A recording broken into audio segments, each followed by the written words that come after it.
Jangan pernah katakan begini, ikut mazhab apa ikut Nabi. Itu artinya belum belajar. Tapi jangan kita cela, itu pernyataan aneh. Karena kalau orang ngaji fikih nggak mungkin berkata demikian. Karena mazhab itu bukan kelompok, mazhab itu yang merangkum, mendokumentasikan berbagai pengetahuan yang bersumber dari Nabi. Cenderung pada sesuatu bahasa Arabnya madzhaba ilaihi. Karena kepanjangan disingkat mazhab. Maka di sini kita kenal pilihannya Imam Syafi'i, mazhab asy-Syafi'i. Pilihannya Imam Ahmad, mazhab Hambali. Pilihan Imam Abu Hanifah, mazhab Hanafi. Pilihan Imam Malik, mazhab. Nah, mazhab itu bukan kelompok-kelompok. Dan semua kita itu kalau ngaji sekarang, itu sanadnya akan tersambung ke mazhab tadi. Kenapa? Karena Nabi itu singkatnya gini, Nabi ngajar ada sahabat. Sepeninggal Nabi, sahabat ngajar. Semua diajarkan. Itu zaman Nabi, zaman sahabat, zaman tabi'in, mereka punya kekuatan untuk mengingat. Dan hebatnya hafalan mereka di dalam kepala. Karena orang sekarang hafalnya di luar kepala. Di luar kepala itu belum hafal. Mereka itu hafalnya di dalam kepala.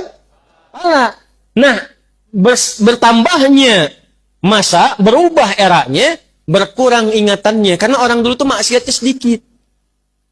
Jaga maksiatnya banyak, dijaga, sehingga berkahnya apa? Kekuatan ingatannya panjang. Sekarang tantangan maksiatnya banyak.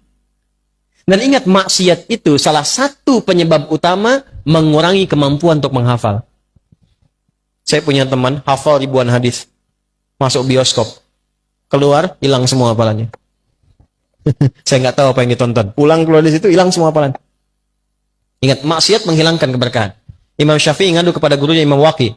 Syakautu waqi'an an su'i hifdhi fanasahani an atrukal ma'asi faqala al-ilmu nurun wa nurullahi la yunzalul 'asi. Saya mengadu kepada guruku Imam Waqi tentang buruknya hafalanku. Kebayang enggak buruknya hafalan Imam Syafi'i? Mungkin beda titik, beda koma. Kata Imam Waqi gurunya, tinggalkan maksiat karena maksiat itu mencegah cahaya ilmu dari Allah masuk dalam kalbumu. Balik ke sini teman-teman sekalian, fokus baik-baik. Kembalikan ke kita di sini, apa yang kita lakukan? Kumpulkan yang tadi itu, ulama dulu banyak mengingat, tapi masa setelahnya kan banyak membaca. Mengingatnya kurang, kemampuan menurun. Maka ada 4 bintang ulama yang menyalin hafalannya dalam kitabnya. Kalau orang sekarang, kitab orang disalin begini, dihafalin. Ulama dulu dihafal dulu, hafalannya nyalin kitab.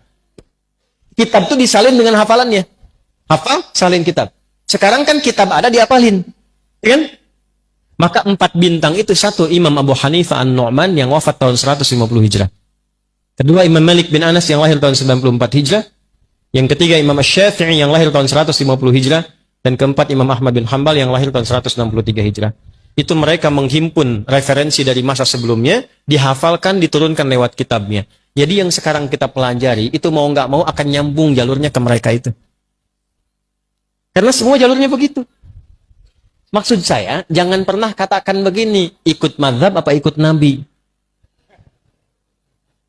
Itu artinya belum belajar. Tapi jangan kita cela, itu pernyataan aneh. Karena kalau orang ngaji fikih, nggak mungkin berkata demikian. Karena mazhab itu bukan kelompok, mazhab itu yang merangkum, mendokumentasikan berbagai pengetahuan yang bersumber dari Nabi. Kita nggak mungkin kita dapatkan langsung akses ke Nabi. Siapa yang sekarang pernah ketemu Nabi? Saya pulang. Nih, Anda belajar sholat dari mana? Nggak mungkin langsung dari Nabi. Oh, tadi saya ketemu Nabi, mimpi kok diajarin begini. Nggak bisa. Kita harus urut riwayatnya dari mana. Nah, kalau kita urut-urut yang mengajarkan dari takbir sampai salam, ketemunya jalurnya di mazhab juga. Ketemunya di situ. Dari mana tahunya bismillah dijaharkan? Pernah ketemu Nabi? Tidak. Diurut sipulan sampai ke Asy-Syafi'i. Asy-Syafi'i menerima dari gurunya sipulan sampai ke Nabi. Urutan itu disebut dengan sanad namanya. Di Sahih Muslim ada babul isnad di muqaddimah. Babul isnad minad din.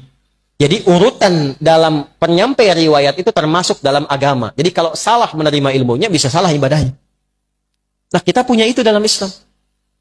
Nah, dalam hal yang ada perbedaan, yang tidak sama, belajar caranya supaya tidak saling menjatuhkan. Tidak saling mencela dan merasa benar sendiri. Padahal mungkin orang lain punya alasan yang berbeda dengan kita, cuma sumbernya kembali ke Nabi.